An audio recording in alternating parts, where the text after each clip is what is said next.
And I was like... Okay, let me just stop you right there. So, for those of you who are just joining us, which is everybody, welcome to our podcast. Hey. Well, I guess it's going to be the Lippy and Racey podcast. So, I'm Ace DeVille. And I'm DJ Lipgloss. Lippy and Racey, cause it's Lippy and it's Racey, and Lippy and it's Racey, and it's Lippy and Racey, and a Lippy and a Racey, and a Lippy and a Racey! Yes! The Lippy and Racey Show! In that order. DJ Lipgloss was just here venting to me. Why don't you tell the listeners what happened? So, I run karaoke on Monday nights at the Avenue Cafe on Michigan Avenue. Sure, here in Lansing, Michigan. In Lansing, Michigan, absolutely. And I have built that night to be one of the best night of that bar for the whole week. On a Monday night. On a Monday night. It's hard to do. Everywhere downtown closes early on a Monday. But we have over 100 people, and it's popping, and the bar sales are off the chain. And I built that. Those are my friends. Those people... The majority of them come from me. And the Avenue has decided to ride on the coattails of the work that I've done and to take over karaoke themselves so they don't have to pay me. Wow. So I'm thinking, how go ahead. How long have you been at the Avenue thus far? I've been at the Avenue for over a year. Over a year. Okay. And when did you get notified that you were no longer... How did that happen? How do you know? How did that go down? So I got a message from one of the promoters from the Avenue saying you need to... I got a message from one of the promoters of the Avenue saying that I needed to contact the owner. And then the owner, when I called her, was like, well, we're going to do karaoke in-house, so we don't need you anymore. And I said, karaoke is the best night of the week at your bar. And she said, yeah, I know that. And I said, okay. She's like, that's why we're going to do it. Right. And I said, okay. I said, I don't think that that's right. I don't think that that's cool. I said, I could understand if I did a bad job and I did not do my job, right, and I didn't bring anybody in, you don't deserve and you the wanted work. to cancel me. But if I'm doing a great job and I'm bringing people in and your bar sales are doing well because of me, then I should not get fired or punished. Right, you should be rewarded. Because you want to be selfish. Because at this point, you're not going to have the system that I have. You're not going to have the amount of songs that I have that are paid for. You're going to download them illegally. And you're going to, and if you don't download them illegally, it's going to be crap quality. Because I know how this business works. And your business is going to suffer. And then you're going to come back to me because she had the nerve to tell me, if it doesn't work out, we'll call you. Wow. So if it doesn't work out... Like she wanted to burn the bridge but keep an open door. Right. So if you ruin the hype that I built, yeah, you're going to call me to rebuild it. No, you're not. You're going to call me to rebuild it. I'm going to charge you more and you're going to sign a contract is what's going to happen. Because I'm not doing that. So what I'm going to do is go to the bar next door who wanted me before. What bar is that? That's the Green Door. Oh, right, the Green Door. Because they tried to do karaoke on Mondays. Well, they're pretty busy anyway. Right. Well, not on Mondays. But they tried to steal some of our business by doing karaoke. It didn't work out. Okay. But now if they have you... Well, they don't have me yet. I'm going to offer it to them. But I'm going to go. I'm going to say... If they go for it, you'll go down there, just next door. Right. Well, and your kids who would be coming would be going there anyway. Right. So since they're going to be on the block, they might as well come to my show because they come to see me regardless. Now, would you give the Green Door like a kind of a pay cut initially? Like, okay, well, I'll work for cheap to start with, just so I can show you. Or would you just start right out with what you think you're worth? I run a business and I have a price, and that's the price that I charge. If I do give anybody a deal, it's always something that I know will work to my favor. Like, if we make so much in bar sales, I get the rest of my money. Like, I'll do it for this price until we make this much in bar sales, and then I get the rest of my money. Because I know that we'll make that much in bar sales, and so I'll get paid the full amount regardless. And that's what makes you confident, too. It's really just to make it sound softer for them so that they'll buy into it. I'm a marketing major, so it's a marketing ploy. What's the marketing ploy? Basically me telling them, well, I'll do it, like, let's say, I'll do it for $100, but if you don't make up to $550 in bar sales, but if you make $550 in bar sales, then I want my extra $50, and I'll do it, and then you have to pay me the $150 for the night, because I know that we'll make $550 in bar sales, but it's still a cushion for them to be like, okay, well, we won't have to pay him as much if it doesn't work out. Okay. But I know that it'll work out. So that's the marketing ploy. Okay. Good. Well, I'm glad that you have a plan. Right. And you got this news today, right? Yes. Phone call today. Correct. Well, I got a Facebook message and I called her. Facebook message. And that was the thing. You didn't tell me that at first. So I think whoever sent you the Facebook message was the person who had the real idea to get rid of you. Well, What was it? I mean, I messaged that person and told them as a response. I said, as my friend, I feel like you should have told me. I think it's crap. That you didn't tell me yourself. And like I said, I would and that's the manager. I would bow out gracefully if I had done a poor job. But I didn't. That place is booming.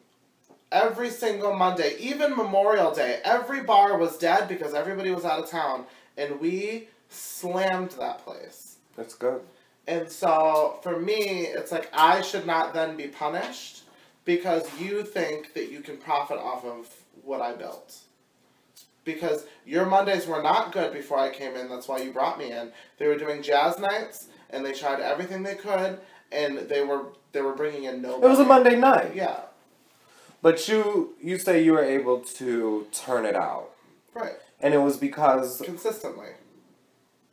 Why was it? What was it about your night that you were able to just turn it? Well, the difference between me and other karaoke DJs is I have been doing this... first of all, I've been going to karaoke for 10 years. Okay. And I have a lot of friends... You're an avid karaokeer. What's your favorite song to karaoke? Well, you didn't let me finish my first question. Well, but hey, I have a lot of karaoke I have friends a point here. that other karaoke DJs don't have, and so they don't bring people in. What's your favorite song to karaoke? Lipgloss. Okay, now I want to see you do it. Or let me hear you do it. I'm not doing really it. Do it. Do it for me, because this is part of my point. Really do it for me. Why? And a 5, 6, 7, 8, and a go. I'm not singing Lipgloss right now. Okay. Well, I don't know. I was expecting you to go ahead and sing it, and I was gonna say I think that's what is part of what makes you so successful. So, I do want to thank you for taking that opportunity to prove me wrong. No, but I was saying, you know what I mean? Like, your spontaneity. I think because I know you very well. We've known each other a long time. Right. And I think it's your personality and the fact that you do get up and do the karaoke gig and you have a big personality when you do, and you do connect with the audience, not only when you're performing, but you also go up and make sure that they're having a good time. And you remember their name. You really become friends with them. Right, and I hang out with them, and I try to... And I think that's what makes you really special. I try to give people that personal time. Like, the way I set up my karaoke booth is we have a huge table, and people actually come and sit with me and chat with me while they're picking out their songs. Mm-hmm. And it's like an experience. Right, and instead of taking slips, because a lot of karaoke DJs take slips, I physically talk to the people, and they tell me their songs, and that opens up... So you think that's what your secret is? Well, I think that opens up the line of communication. So they feel safe to approach you. Right, and then they start to like me. Is it kind of like a hair salon or something like that, where they'll come and they'll talk to you about their song, but more really they want to talk to you about having a problem with their boyfriend? They talk to me about everything. I'm like, what's some of your favorite or like the craziest things that somebody has just randomly come up to you and had the nerve to say? Can you remember? This old lady came up to me a couple Mondays ago, actually, and she was nuts. Good. And she was telling me all about how her granddaughter was kidnapped. You're kidding. And she wanted me to play certain songs, and she was like, she said that the guy was going to jail for 10 years, and that he took her, and he, I don't know, she just this long, crazy, drawn out story, and she just sat there and she told me all of it, and she wanted me to dedicate these songs to her granddaughter, but she wanted nobody else in the bar to know because she didn't want to upset them. And she literally wrote it. She wrote it, the full story, down in a couple separate notes and handed them to very specific people. Oh my God, random people. Random people. Like, yeah, details. Oh yeah. And she gave me a Bible. Like, I feel creeped out. She was nuts, and yeah. I deal with people like that. But constantly. did she have a good time though? Did it help her? Do you think it helped her? She had a great time. Good.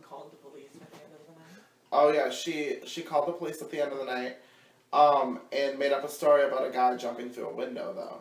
So that was fun. But so she made that up? I don't think she made up the story about her granddaughter, but I don't know. I don't know what that woman's deal with. Story but that's the thing is, I have a lot more patience than most people.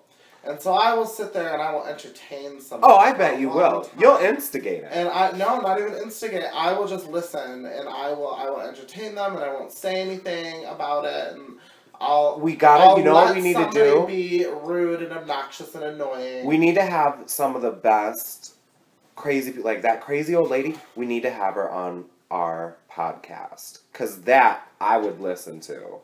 That's gonna take a lot of patience for me. You know what? I'm thinking of a lady now who, Is it Maggie? It is Maggie. Yes. Okay, so I have a story, and it's a crazy karaoke story.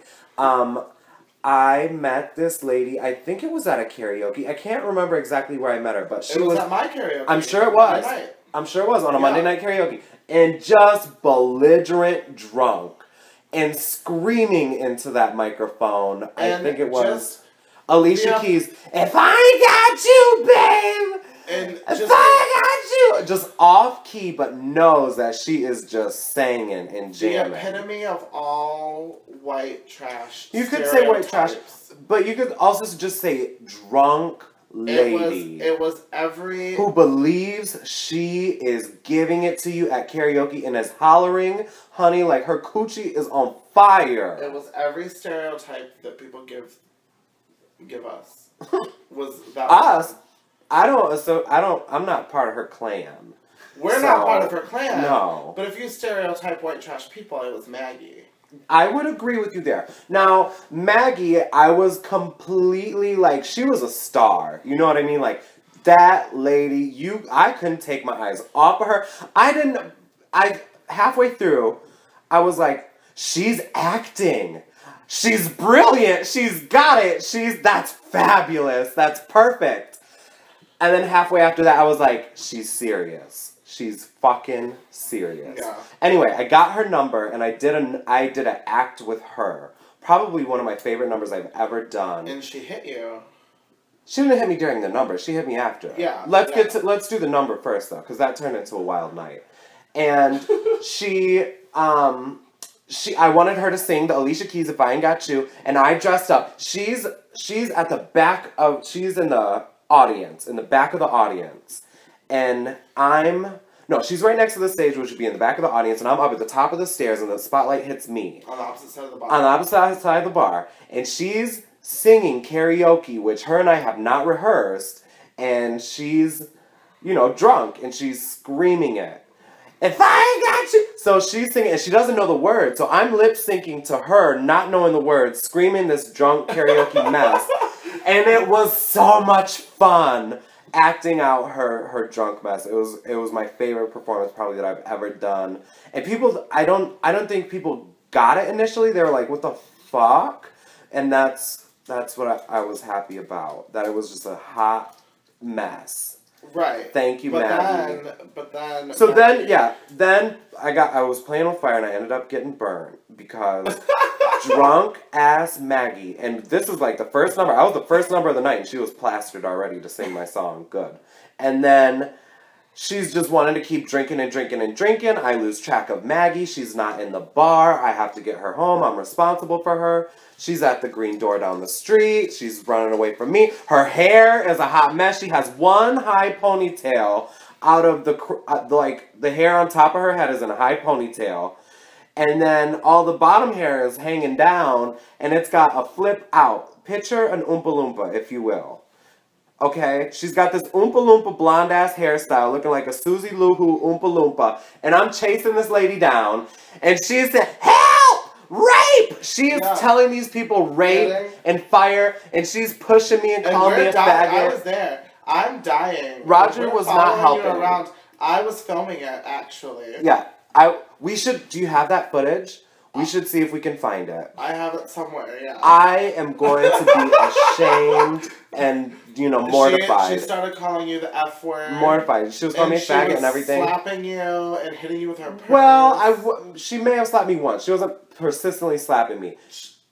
She was shoving me and, trying to halfway punch me, but I was deflecting. I'm not going to sit here and say, oh, she was slapping my face for me. No, because, bitch, you're not going to do that. Right, but she went she didn't go crazy. She was crazy. I was saying, Maggie, you came here with me. I'm with you. We're cool. We're friends right now. And she didn't want to hear it, and I was taking her home. Basically, I'm, bear hugging her, getting her into my car, just over my life. Taking her home. But it was a fun night. It turned into a hot Piccadilly mess. We ended up having a good time, because on the way to her house, she has a cocktail, of course, from the bar, and I sipped some, and we're drinking and driving, and just being a hot mess, screaming in the radio. And I told her to throw the cup out the window. Well, she threw it in my back seat, and it was just glass everywhere, and I was pissed, but we had a good time anyway. I think we should introduce Maggie to my mother. I think we should introduce Maggie to the world. I'm telling you, I want to be her agent. I have her number memorized. I want to call her right now. Oh my God. I love Maggie. You guys, I promise I'm going to try my best. If she still has the same number, we'll get Maggie on the next show. So we have to switch gear a little bit from this to the fact that we are moving to LA. Well, at least we're talking about it. Yes. So, let's just take a quick break. This is the point in our show where we would typically have an advertisement from one of our sponsors. And currently, we don't have any sponsors. Hint. So, if you are a sponsor, you want to sponsor us, well, contact us. Absolutely. Also, you can contact us, Ace DeVille or DJ Lipgloss on Facebook, also Twitter, or via YouTube, whatever you need to do, Instagram, we're on every social media, get a hold of us. What we do want to advertise and take this moment to talk about is... we are having, as one of the Lippy and Racey Present shows at Club Spiral. At Club Spiral, we are doing the Lippy and Racey Presents. We are going to do an XXX exhibition. Fetish exhibition. Fetish exhibition, absolutely. Now, Spiral is an all-nude bar. It is. And we don't usually do all-nude. No. Not promising that there is going to be any all-nude. We don't suggest that you come to Spiral all-nude. Right. We do suggest that you come in your fetish attire. Absolutely. Now, it's going to be an exhibition and demonstrations of the kinkiest things that you've thought about. And we really are going to have some of the most professional and profound perverts at our show. We're going to have performances and everything, you name it, it's going to be there. We hope that you all come. And that is going to be at Club Spiral. And it's July 19th. Absolutely. Which is also my birthday weekend. It's your birthday weekend. So I'm going to be going all out. Celebrating your birthday all weekend. Absolutely. We're going to celebrate your birthday with you. So we're going to incorporate that into our fetish event. Which is, again, at Club Spiral, Sunday, July 19th. That is totally where we would have put an advertisement from one of our sponsors if we had one. Right? Right. Okay. So, do you want to introduce our guest? Because we're going to talk about moving to LA, and in talking about moving to LA, we do have a guest here with us in the quote-unquote makeshift studio. Who happens to be my boyfriend. Your boyfriend. Ladies and gentlemen, Mr. Nagib. Nagib. This is Ben. Ben. Heyo. So do we call you Naguib or do we call you Ben or what? What do we call you? Well, I'm Ben. She's Ben. He's Ben. I'm gonna go by Ben for right now. I have a couple alter egos for stage names. However, I will be Ben for right now. Okay, so she's Ben. You're Ben right now. You're Ben in your day-to-day life. What yes. have you? Okay. And who's this Najib person? Naguib is. Naguib. I am a belly dancer. Belly dancer. Yeah, and that is you do like my side stage show. name. Yeah, kind of yes, stuff. yes. I've seen your act. I'm part of a vaudeville troupe, the Little Darlings.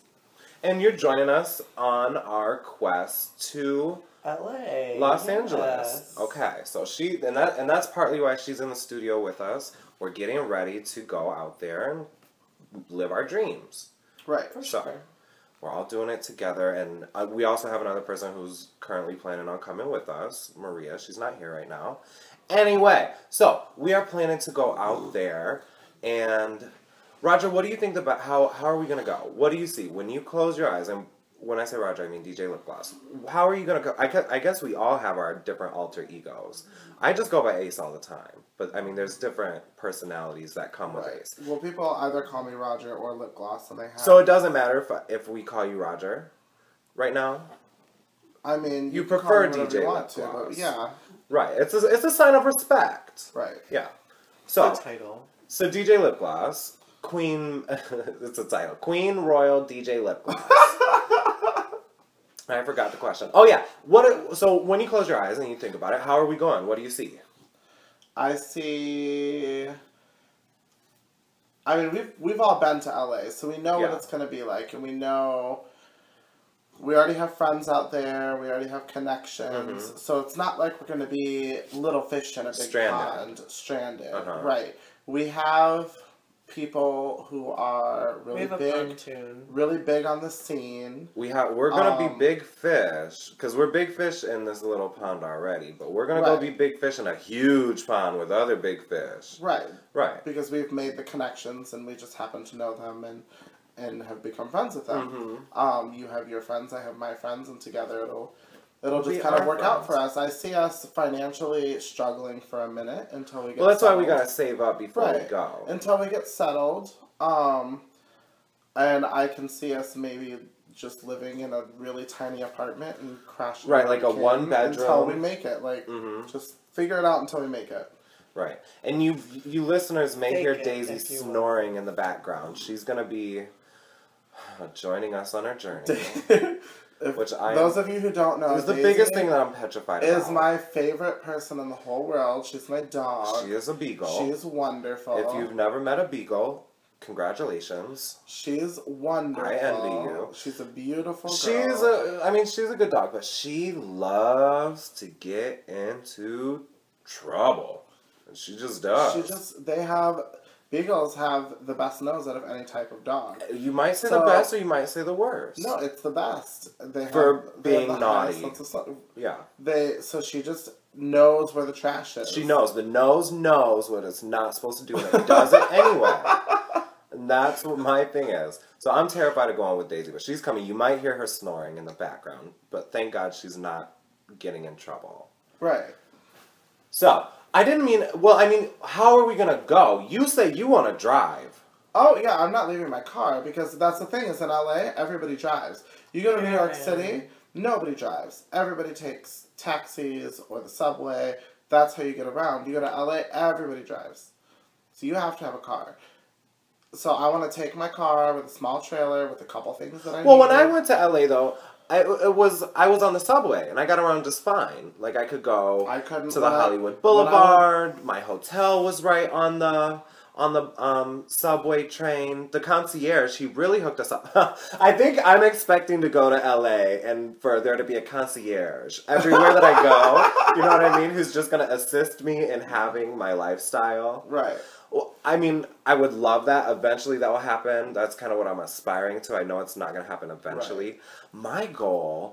My real big goal is I want to make it on Ellen. And I've shared this with you a little bit in the past, but I really, really love Ellen DeGeneres. She is, and I don't mean this with no half-heartedness.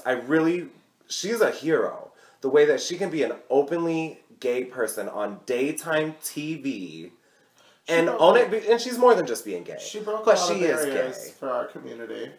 Oh my God. In her you know what I sitcom mean? And in the things that she's done. Right. Yeah, she was one of the first people to actually come out. Who doesn't want to be on Ellen and who doesn't want to be, who doesn't think that she's Sure. amazing? I mean, unless you're But I think I have a reason too. Unless you're in one of those million moms that tried to boycott JCPenney for putting her in a commercial.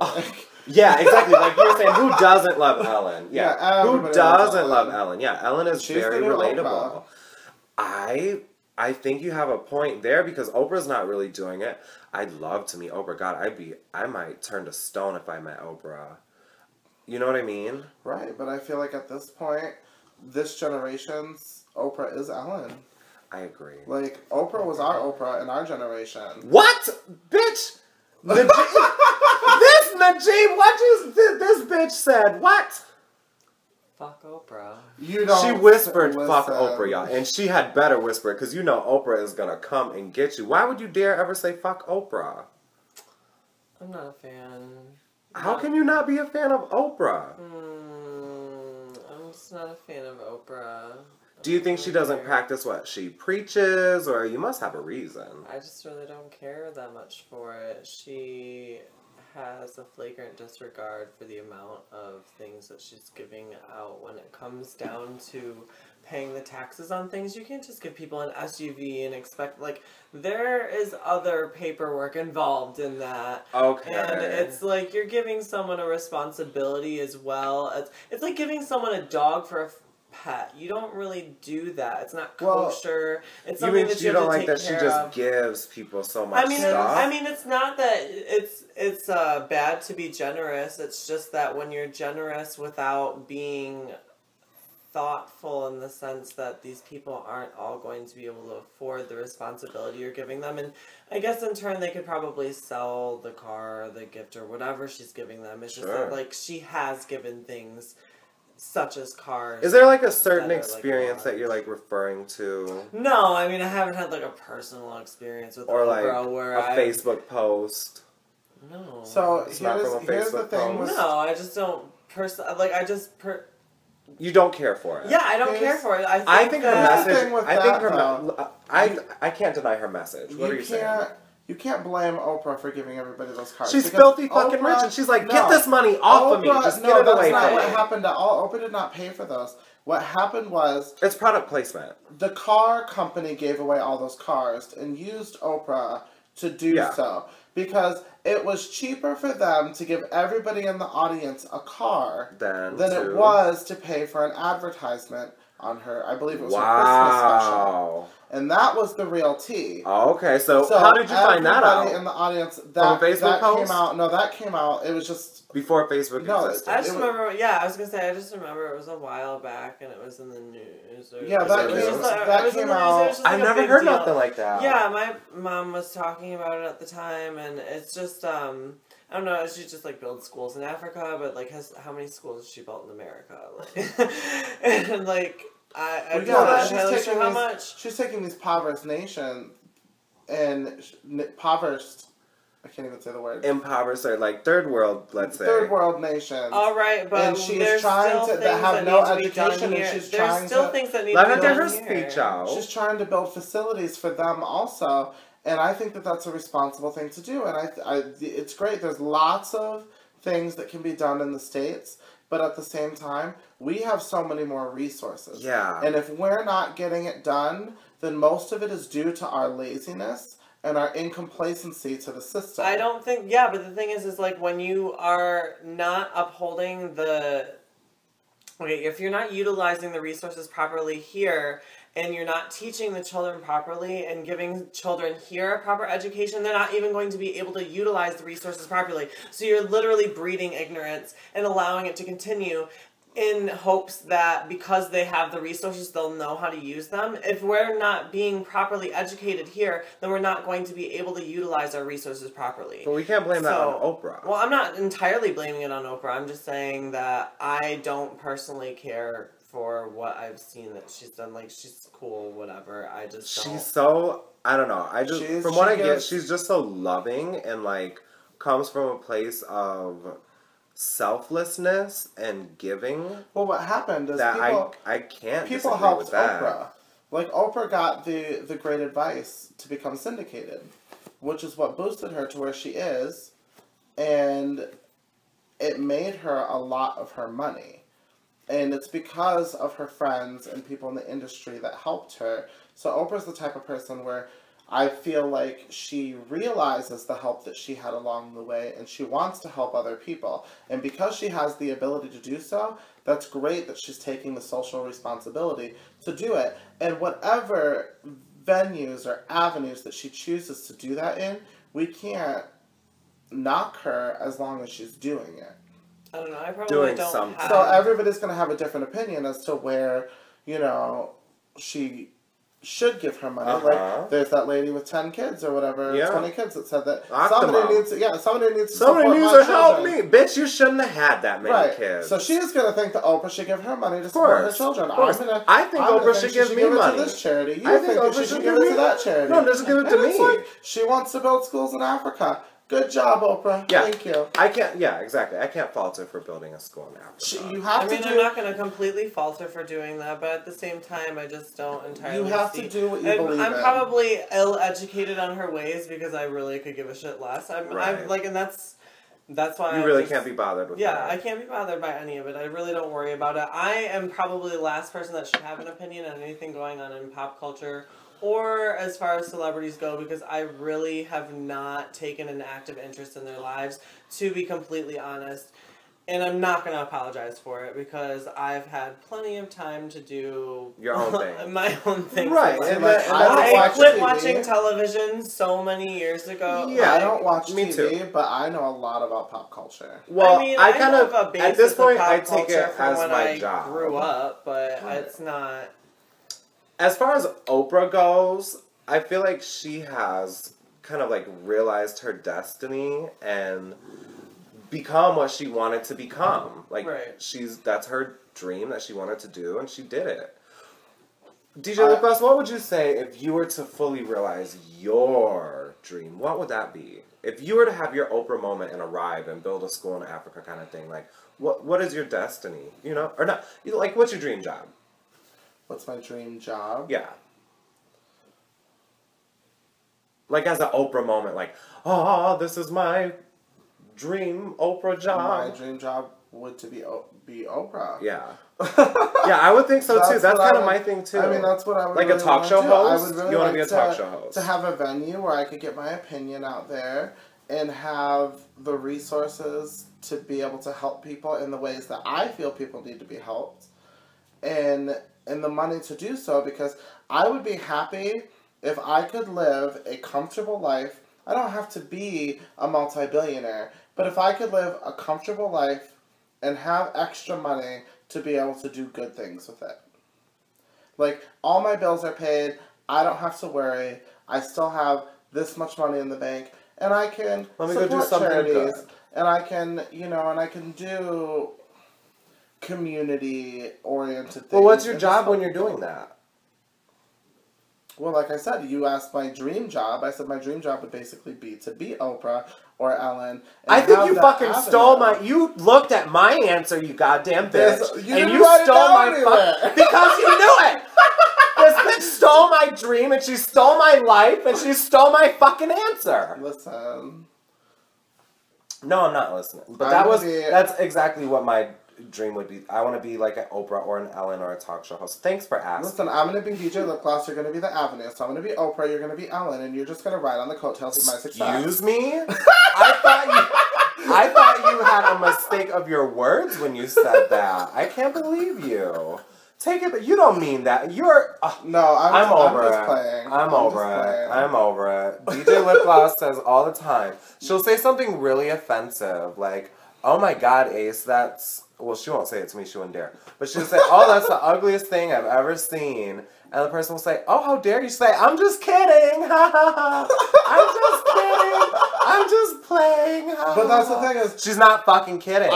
She's not kidding. She wouldn't have said it. I'm not kidding. You heard it. You heard it here. Exclusive. What'd you say? She's not. Usually I'm the not things kidding. I say, I mean them because they're from a and place there's of truth and humor. But a lot of times I don't mean them offensively.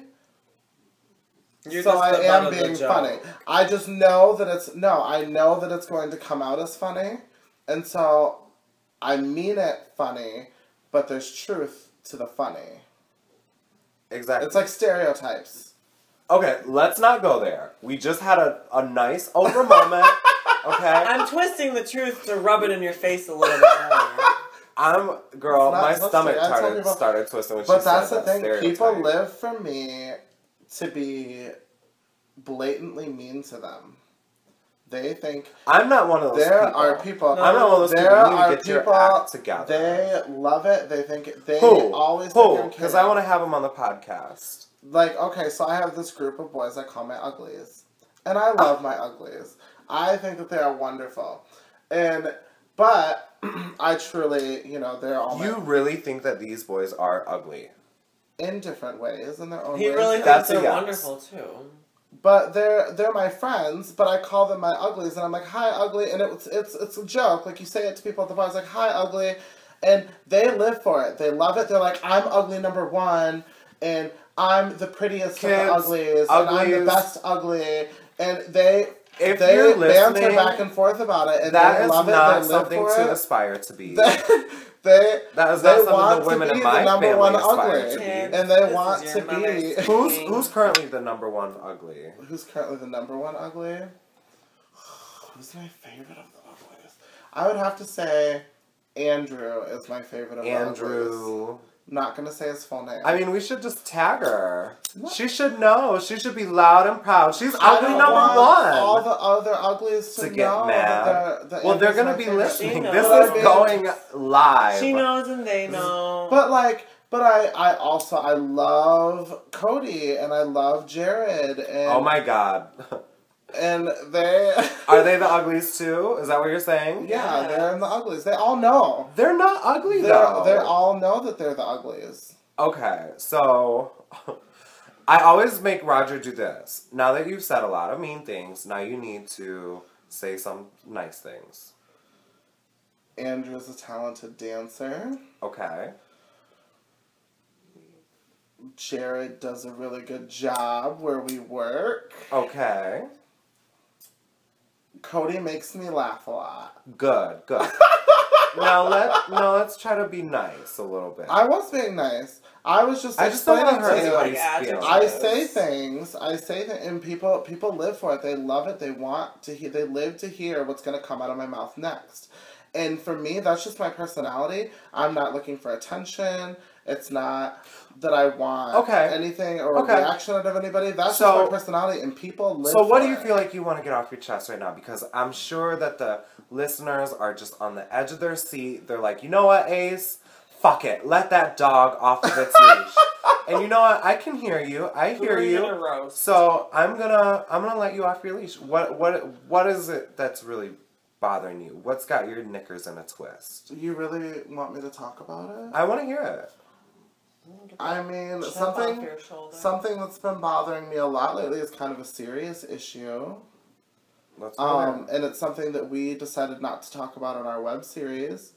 But I've been thinking about it a lot. It's one of the reasons. It's one of the reasons I want to move to LA and I want to get away from Michigan because Michigan has been passing a lot of really crazy laws. Oh boy! So we're gonna get into some laws now. Yeah, Michigan has been passing a lot of and it's becoming a really hard place to live. It was already hard economically, but now it's just culturally. Yeah, it's becoming worse. I mean, it's and worse. doable, but and I want to support it, and I want to be there, and I want to say that Michigan's great because there's so many great things about. Yeah, that's been my thing. I want to, I don't want to stay here a long time. I've always had the end goal of LA. Yeah, and I want to make the most out of here while I'm here. There's so many great things here. Like there's a lot of really great people. Our nature and there's a lot of really great people. But at the same time, I was just talking recently about the rape laws that were passed, basically stating that if you're a woman and you get raped, your insurance will not cover your hospital visit, like the rape kit or any type of abortion, unless you have purchased special rape insurance, which when they passed this law did not exist. So right, they and made this it is so, a ploy they made for it the so you insurance could- companies right. to make more money. They somehow said, women in Michigan have been getting raped at such a phenomenal rate, we should start charging them. I mean, Are you fucking I don't even kidding know me? what their logic was behind it, but they basically said you have to have the special rape insurance if you want any type of coverage, but nobody offers it. So now, out of the hundreds of insurance companies, only I think about 3 offer the special rape coverage, and it is almost impossible for for most women, the average woman, to access this insurance. And what kind of and that's women, messed up. And that's not it's the hard type for of people place- to buy condoms without judgment. How do you Right. expect a person to go to an office or any other person and say, I think it's time for me to get that rape insurance? Right. When is that like a thought process? These are the types of reasons that I don't want. Like to be renewing a my part of license this or, area anymore. getting my tabs at the DMV, girl, Right. that's enough. And then But there's renewing your rape insurance? Right, and then there's like the new laws which fine. basically make it okay to discriminate God, based yeah. on religion, and there's just a lot Discriminate of against things. gays. There's a lot of things And going just on discriminate in this in general, like particular that- state yeah. that have been bothering me, That- and so I yeah, would like to leave I because agree. I don't want to be a part of it anymore. They have made it legal to discriminate. And what's next? And just say We're that it's going your backwards. religious, reason. You don't get to discriminate. That's the thing. Like, when you get outside of your door, you're in the whole big wide world. And there's a million bazillion different people out My here, and they're thing- all different. I have a very and you don't unpopular get to opinion you on don't this. get you don't get to say what each one of them gets to do because they don't get to say what I get to do. I have a very unpopular opinion on this. When you ironically, leave your because front door, you're done. You're in the think- whole wide world. I think if you want to discriminate all you want. Like, you can hate Yeah, me for being at your gay.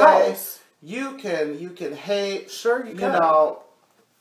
You can hate somebody for being a tranny. You can 'Cause hate I me for can't being change your gay, opinion. You can hate. You can hate whoever for being black. Cool. Do That's whatever your you wanna do. opinion. Sure. That's the great thing about this country. We're allowed to have our Do opinions. whatever, yeah. But Think it whatever you wanna should think. not. Your opinion should not affect my daily life Reality of what I can and do. how I'm able to live my life. It Yeah. should not affect what stores I shop in. Yeah, as far as It should not affect like people how I voted get treated. marriage equality. Yeah, if it you don't should like not gay affect- marriage, don't get gay married, obviously. right. You don't get to vote against my marriage. Well, here's my thing about gay marriage is economically, we were doing so horrible economically here in Michigan. And if they had passed gay marriage, you would have had all the surrounding states, all the gays would have flocked here to get married. They would have spent their money Yeah. in our state. Totally. And then Dorothy Dollar. gay relationships tend to be so free-floating because we've never had the commitment of marriage that seals us in by No. law and by paper. So no, here's the thing. But, Roger, you gay can't- men break up left and right. They're very floaty. A lot of times. That's- I mean, it depends. I think that's really it depends, tacky of you it to say depends on as the a gay man. couple. Because It what you're depends on the saying- couple, what you're but- saying is But they do. And something people- very stereotypical. similar. it's It's passe not- and stereotypical, but people do it and people sleep around. But so I to think recommend that straight people people do the cash same in thing. on straight gay people do the same marriages, thing.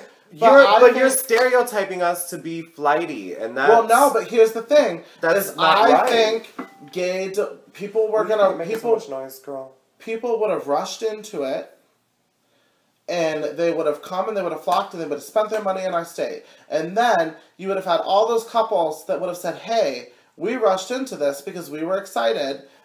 And then we would have had all the gay divorces. Then they would have come back and they would have spent their money again in our Oh my state. God. And economically, it would have been phenomenal, but we missed the boat on that too.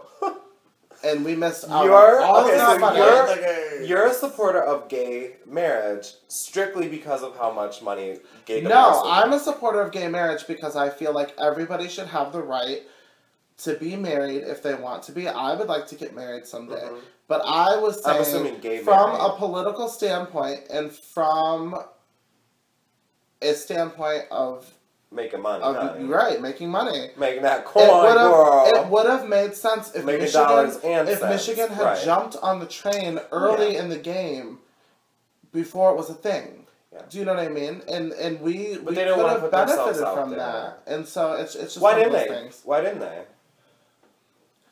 I think the people here in Michigan were ready, but I don't think I think the young people are ready. The young people are ready, but I think old that there's people that are but there's a lot of them that are supporters. I get so much love and support from people, but I do get hate. There's a lot, but I just think a lot of small towns. The people that we have in office and the people that we have in power here in Michigan, I mean, you can see by the laws that we just spoke about and the things that we've talked about, are not necessarily making the best decisions for our state, in my opinion. Maybe in your opinion they are. I mean, just human decency, yeah, and rights, and it's like we're going back in time. You don't get like that. I don't want to go back. Take away from people. Right. I don't want to go back. I want to move forward, and this is not right now a forward-moving state.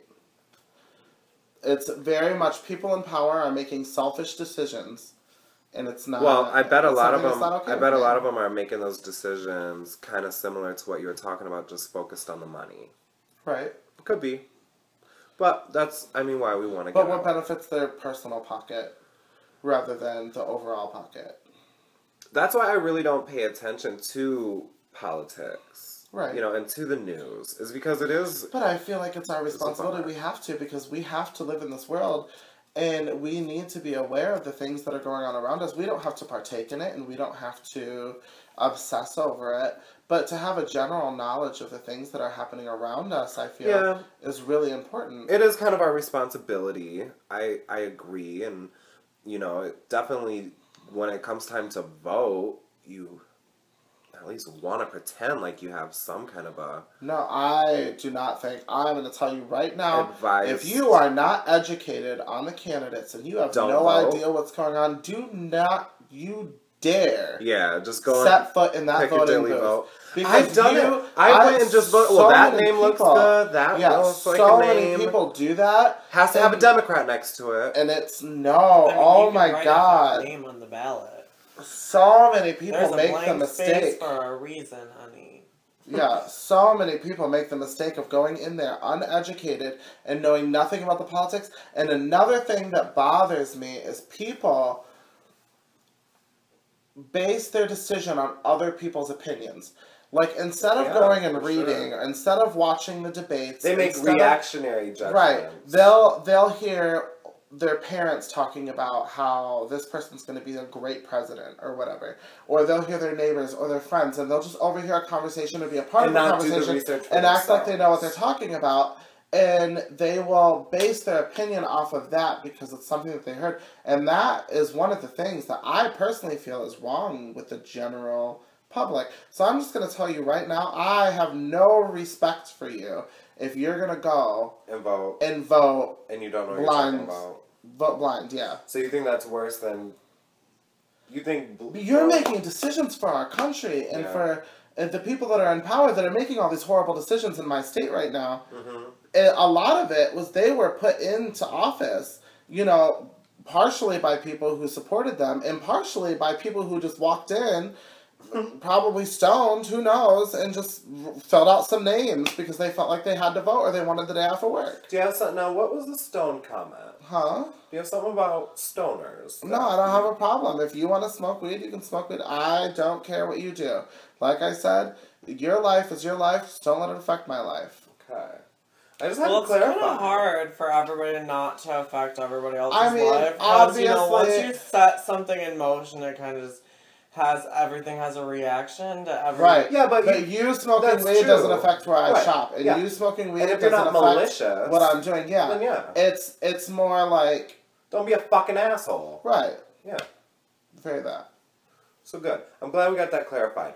That's what you had to get off your chest? Right. I think we should do that. We should have little moments where you have to get something. Because that was heavy. That was good. I'm going to write that down. I'm going to take a note. Oh, and here in my notebook, I have a topic that I wanted to bring up. So, I saw it was a commercial when I was watching whatever I was watching.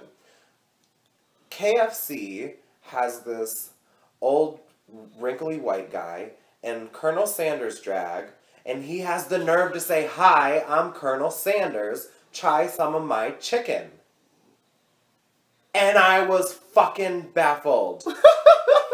And of all the things to get bothered by. Well, and then they had another commercial with a really cute song. But I was like, I think that's really disrespectful to Colonel Sanders. You're obviously not Colonel Sanders. Dude. Imposter. And that's not your chicken. This is not your goddamn chicken. You don't chicken. own that company. And KFC, can we just talk about the fact that you're trying to make me believe that Colonel Sanders is still around and singing songs? Not buying it. He's long gone, bitch. It just really bothered me because I was like, I mean, yeah, and I think, do you think Colonel Sanders would be bothered?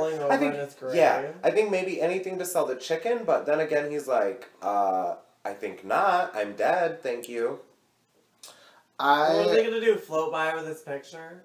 I would just like to say, when I die, interesting slideshow. When I die, I want everybody to like impersonate me. I don't ever want to die. You know what I mean? I want to live on forever that way. So maybe Colonel Sanders feels that way. Maybe he does. But I don't think. I want to see the receipts. I want to see the I notes don't that say think that. personally it's a big deal. I think it's just like the Bush's baked beans, where the dog talks and he knows the secret family recipe. That's fine. He's always trying to sell it. Well, we know that the dog doesn't really talk. Right, and we know that the dog doesn't really know the secret family recipe by heart, and he's not on the phone with other companies trying to sell it. That doesn't bother me. It's the same thing. It's a gimmick. Like, but that dog isn't dead. You don't know that the original Bush's dog might be dead. You don't know. Well, probably we don't know. I have no idea. But that's... I can't speak for Bush Baked Beans, but I'm saying it's the same type of gimmick. It's the same type of gimmick. Yes. And if somebody were to buy into that, then that's fine. That's ridiculous. That's ridiculous. We're going to have another moment where I'm going to go off because that is fun. Of all the things in the world to bother you, that is the stupidest thing. But he's dead though. He can't, you don't know if he's okay with it or not because everybody's he can't dead. He can't say, I'm not dead. I'm not dead. Yeah, but you're dying. You're dying right now. I'm over you. Is what I'm doing. And you're gonna be dead. And then somebody's gonna be an DeVille impersonator. Eventually, yeah, but not anytime soon. Not anytime soon. But just like you said, you want people to impersonate you after you die. Who cares? The company's trying to make money. They're being cute. You know, it's a marketing ploy. I'm a marketing major. Oh, God. It's a thing. Know everything. Listen, I don't know everything, but I have opinions on everything. And I have the right to believe that my opinion is correct. Yeah, but that doesn't make your opinion correct. Well, it doesn't make it incorrect either. Yeah, but just because you believe something doesn't make it true. I believe that you getting upset about Colonel Sanders isn't the smartest thing. No, and I acknowledge that. But I thought, I just thought it was disrespectful. I mean, I guess if you think that, that's fine. He's dead. But you're now letting it affect my daily life. So. Well, you signed up for this. You signed up for this, bitch. Okay. Hey, what about the butterfly effect? I never saw it. No, it's a theory. No, the butterfly effect is a theory. Like a butterfly flutters its wings on this side of the world, like a tidal wave happens on the other side. And so, basically, if you were to go back in time and you were to kill one butterfly, it would change the future completely. Right. Or any person or anything. Everything. People would never have been born. Everything would change and nothing would exist. That's what the butterfly effect is. It would exist, it would not exist the same. Because you killed one butterfly. I mean... Or you altered... But what does that have to do with Colonel Sanders? You know what I mean? Like, I think we just took a sidetrack into, you know... And that's what I'm scared of with this whole LA trip, driving. I feel like Roger's gonna see a side of the, a sign on the side of the road, and it's gonna say, the world's biggest ball of yarn, and he's gonna say, we have to stop. And it's gonna be like that for Colonel days. Is gonna be there? Well, I would stop for that. We are gonna make this. We're gonna make this journey once in our life. You're right. And so if we don't take advantage of all the great things we can see on this journey, and we don't soak in the moment of our lives, then we might not be broke before we get there. Well, no, we don't have to be broke. We don't have to spend any money to see the great things that this country has to offer, and to like, what do you want to see? On the trip, I don't know what I want to see. That's the great thing about life. I don't know what I want to see. I don't have a specific date that I have to be there. Mm-hmm. And so it's one of those things where it's like, if I see a beautiful mountain and I want to stop and take a picture of that mountain, what you gonna do? Really soak it in. What you gonna do? I'm gonna stop and take a picture of that mountain, because I'm gonna take that journey. I'm gonna take that journey one time. I have to know, because I'm not gonna go back. I'm not gonna come back to this. Michigan and then drive back through and take that same trip in the same. You're only gonna do it once. Are you gonna stop the car? Are you gonna take a quick selfie like out the window? I don't know. I guess it depends on what it is. Yeah, because the one part of me that wants to really enjoy this story wants me to stop and listen to the birds chirp and feel the wind blow and even smell. This smells like a mountain. But the other part of me that has my drag in the trunk and is hot and is ready to just get to LA is saying, Roger, if you don't get your fucking ass in this car and quit taking pictures of this mountain, it is a mountain. Right. You see one, you see them all. What about things that aren't mountains? Like, okay, so we're driving through all these small towns with these small gay bars and all these queens that we would never get to meet or experience. That would be a great thing to stop and to see a show and to not have to worry about what we're doing next. Because right now, we're living in our car. We're doing what we're doing. We're taking this journey together, and we're doing it one time. We have this one day to stop. Haven't we always talked about doing this? Picking up and moving. Yeah. Remember we were taking that walk from your mom's house? Yeah. We were over at your mom's house, and I think doing laundry or something. And we just took a walk, and we were like, you said, let's just go. Let's just pack up and go. Yeah. And you were like, let's do it right now. And I was like... And I was dead serious. I was like, at that point, I had nothing keeping me here. I had nothing to lose. I was at the top of my game. I was like, I have everything to lose. I will have nothing to come back to. I have nothing to go out there but you being at the top of your game, that is such the perfect time to leave. To have left. Because what I did was stay for just maybe, a few months longer. And you came down from the top. Well, I was toppled down. Think of it as like a Jenga, and I had Jenga'd my way to the top, and eventually that Jenga was coming down. Right. So that's what it was. In that situation. And it wasn't, I don't feel like that was anything that, I don't know, I really don't want to relive that again. But it wasn't anything that I did. I didn't do anything. Anyway. We should have went. We should have went then. Yeah. You know what I mean? And there's been opportunities that we haven't gone. And we should have went. Part of me thinks that it's great that we didn't go because I have a lot of great things here from staying. That you've learned and experienced. Absolutely. And so, I mean, it is what it is. Our journeys are our own personal journeys, and we stayed for a reason. And so now we're going to go for a reason. Yes. You're absolutely right. Speaking of my mom's house and my mother, we've had some really great experiences with my mother. Oh, God. Your mom. My poor mother. Well, let's describe her first. Okay. She draws on her eyebrows, right? Yeah, she draws on her eyebrows. So right there, she's a down-ass bitch. She's she's up to no good. She's my mom has lived the most fascinating life. She's beautiful. She's been beautiful. Which we won't get into She's dated celebrities, and she is... Like, what celebrities? She's a really cool woman. Like, her best friend and somebody that she had relations with... Give me a name. ...was Vincent Price. Who is that? Like, he's the horror film guy. Oh, yeah, the horror film guy. He did the original House on Haunted Hill. He was Edward Scissorhands' dad. Oh, okay. Creator. Yep. Your mom had a thing with him. Yep, and that was her best friend. My brother and sister used to go over and play cards with him. And now mom is kind of. She also dated Kenny Rogers before he married his wife. Shut up. I didn't know that. Yeah. Your mom dated Kenny Rogers? Yeah, the country star. Do you ever tell her, you know, you really fucked that up? Yeah, because there were times, when Did you meet Kenny Rogers? No, this is before me. Okay. But there were times growing up that is Kenny Rogers my life your could dad? be different. No. Okay. No, I've spoken to my father. He's a retired politician. Not Kenny Rogers. No. Your dad's a politician? Yeah. Totally see that. And so now, we're talking about your mom. Now he's a hunting instructor. Mom is retired. Yeah, right. for and a long time. She's like 5'7", maybe. She's starting to hunch over because she's old. Mm-hmm. I mean, whose mom isn't getting old? She's still really Get pretty. to your point. What's your point? Yeah. Anyways, you said you want to describe her. She seems so she's like, kind of like, she's this little old lady. And she's she not seems too like old. the sweetest woman in the world. Very and soft-spoken, very happy. Oh, hi, Ace. Everybody thinks I brought you some banana bread. Sweetest lady. She is sweet.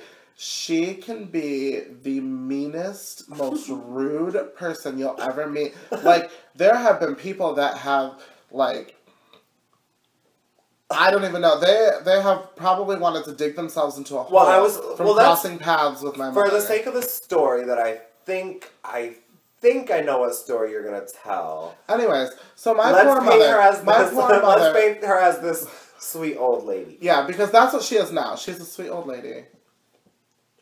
Tell the duct tape story. I will. Okay, so first. Because this could have been anything. What I was doing, in case you know, because Roger and I have several stories with each other. And I was doing this motion as if I was putting my duct tape tuck on. When I talk, I use duct tape. I may have ruined the story, but let's go ahead and hear it. Well, okay, so first of all, my poor mother comes over one day. And she's just being sweet, and she's helping me clean. She was cleaning and everything. And things are going normal. And Ace, at the time... And we lived together at the time. Yeah, was in his bedroom, did not know that my mother was there, and was doing a webcam show. This is not the duct tape story. No, I'm going to go into the duct tape story. So, was doing a webcam show. I don't want to talk about this. And, no, really, I don't want to talk about this. Okay. So... I'm not going to say what type of show it was, but it's really funny. So... was just saying the most raunchy things, and my mom was trying so hard. She was like frantically moving all over the house. Harder. She was trying to do the dishes. So okay, so mind you. Okay, and so Roger's gonna Roger, and she could not get away from Ace's voice, and he's saying the most raunchy things. And she came up to me and she was like, Roger, I was doing a prank. She's like, Roger, I love Ace and I support everything that he does. She's like, but I have to leave. I can't be here anymore. And she got in her car and she dipped out. And I was like, oh my god, I can't even fathom what just happened. So I explained this to Ace later. It was really funny. Blah blah blah. My mother comes back over. This is my mother. I'm so embarrassed right now that Roger would even bring this story up. My mother comes. This is one of the most unfathomable moments, and that's why I did the whole thing where I told him, "Tell the duct tape story because that would be a good story." Well, so now here's the duct tape story. For our first so podcast. My mother comes back over and she's helping. She's just being my mom and she's helping clean and do whatever. Yeah, and because that's what she does because she tries to keep busy. And so what she was doing was she was... Well, first she's picking up... She was acting like a homeless person, and she was pilfering the Pepsi cans out of the trash. Right. Well, and first she said, I don't mind taking out your trash, but I don't like the condoms, is what she said. And... it was, she just didn't want to touch them, and I'm like, Mom, don't put your hands in my trash.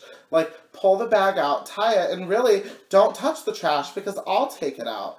Like, but she's trying to keep herself busy, and she finds Ace's tuck.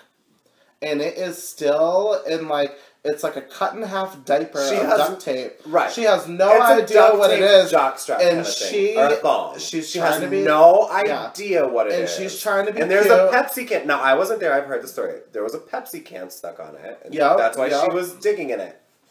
And she was trying to be cute, and she figured we just had something taped. We tore it off, threw it in the trash. So she decides to take Ace's tuck and put it right on her head.